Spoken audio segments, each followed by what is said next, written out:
Now, Mr. Ram Mohan Naidu. धन्यवाद सभापति महोदय, आपने मुझे इस एंटी डोपिंग बिल पे बोलने का मौका दिया है। मैं तेलुगु देशम पार्टी से एंटी डोपिंग बिल के समर्थन में मैं खड़ा हूँ और मैं धन्यवाद भी देना चाहूँगा मंत्री जी को, जो खेल की व्यवस्था को एक सही दिशा में आगे लेके जाने के लिए एक प्रयास कर रहे हैं। उसके लिए हम सब साथ में रहेंगे और सब समर्थन भी करेंगे। सर, ये बहुत ही महत्वपूर्ण बिल है और बहुत ही आवश्यक है आज लेके आने के लिए। जो स्टैटिस्टिक्स, जो आंकड़े हैं अभी हमारे 2015 से लेके 2017 तक विश्व में तीसरे पोजीशन पे था भारत। उस टाइम पे लगभग 57 पॉजिटिव केसेस थे।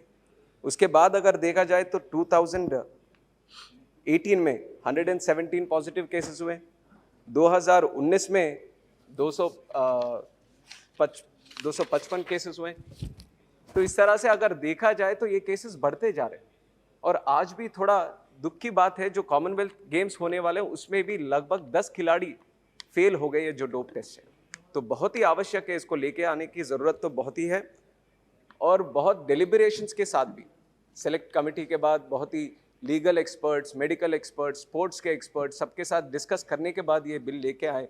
पर उसके बावजूद भी 2-3 ऐसे सुझाव हैं जो मैं आपके ज़रिए मंत्री जी को मैं यहाँ पे रखना चाहता हूँ। सबसे पहले, जो बहुत ही लोगों ने, सदस्यों ने भी मेरे से पहले जो बोल रखे हैं, उन सब ने भी ये बात उठाई है, जो डायरेक्टर जनरल का अपॉइंटमेंट या उसको जो निकालने के तरीका जो है, इसमें जो इन्वॉल्वमेंट है केंद्र सरकार की, वो डेफिनेटली वो कम होनी चाहिए या बिल्कुल होनी ही नहीं चाहिए। This is what the Wada also suggest. जो वर्ल्ड एंटी डोपिंग एजेंसी भी है, वो भी यही सजेस्ट करता है कि एक इंडिपेंडेंट ऑर्गेनाइजेशन की तरह इसको चलना चाहिए।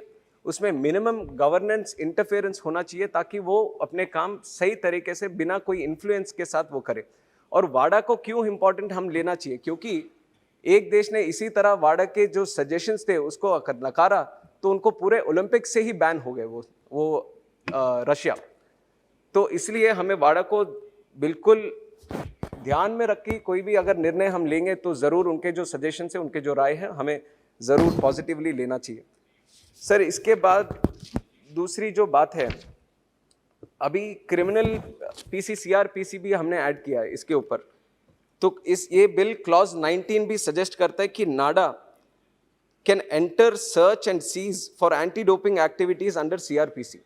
I just want to get a clarification from the Honorable Minister that this kind of clause will not be misused by any of the organizational officers. Will they be given any legal warrants before they are searching any player or not? That kind of clarification I would like from the Honorable Minister. Sir, other than this, एक और important बात जो मैं रखना चाहूँगा, National Dope Testing Laboratory. पहले ऐसा होता था कि जो NDTL इंडिया का जो नेशनल डोप टेस्टिंग लैबोरेटरी था, वहाँ पे 6 केसेस ऐसे उन्होंने टेस्ट किया जो नेगेटिव आए। फिर बाद में मॉन्ट्रियल कनाडा में एक टेस्टिंग फैसिलिटी को जब उन्होंने भेजा तो वहाँ पे पॉजिटिव आए। तो इस तरह के काफ़ी इंस्टेंसेस ऐसे हुए थे जहाँ पे हमारे यहाँ पे अगर टेस्टिंग हो रहा था तो नेगेटिव आ रहे थे, कहीं और दूसरे लैब में अगर उसको करेंगे तो पॉजिटिव आएंगे। तो ऐसा क्या बदला? अभी तो ज़रूर ये लैबोरेटरीज को हम रिकग्नाइज करने का एक कानून तो लेके आ रहे हैं, पर ऐसा क्या बदलाव हम लेके आ रहे हैं इसके अंदर या इंफ्रास्ट्रक्चर के अंदर कि इस तरीके के इंस्टेंसेस आगे हम रिपीट नहीं करेंगे? तो this clarification also I definitely like from the honourable minister sir.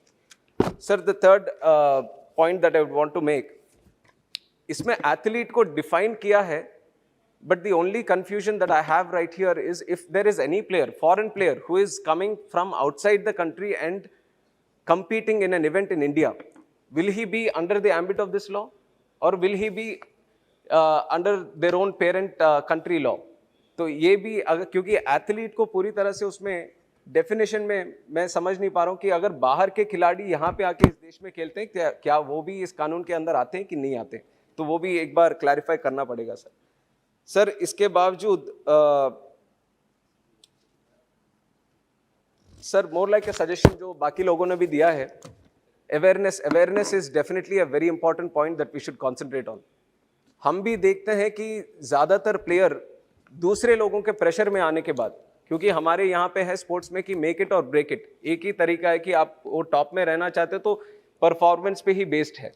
तो उस दबाव में आकर काफी लोग, कुछ लोग अनजाने में जाने में कुछ सजेस्ट करते हैं, तो उसके प्रभाव में आकर वो लोग इस तरीके के डोपिंग सब्सटेंसेस कुछ लोग यूज करते हैं परफॉर्मेंस एनहांस करने के लिए, but not with a negative intention.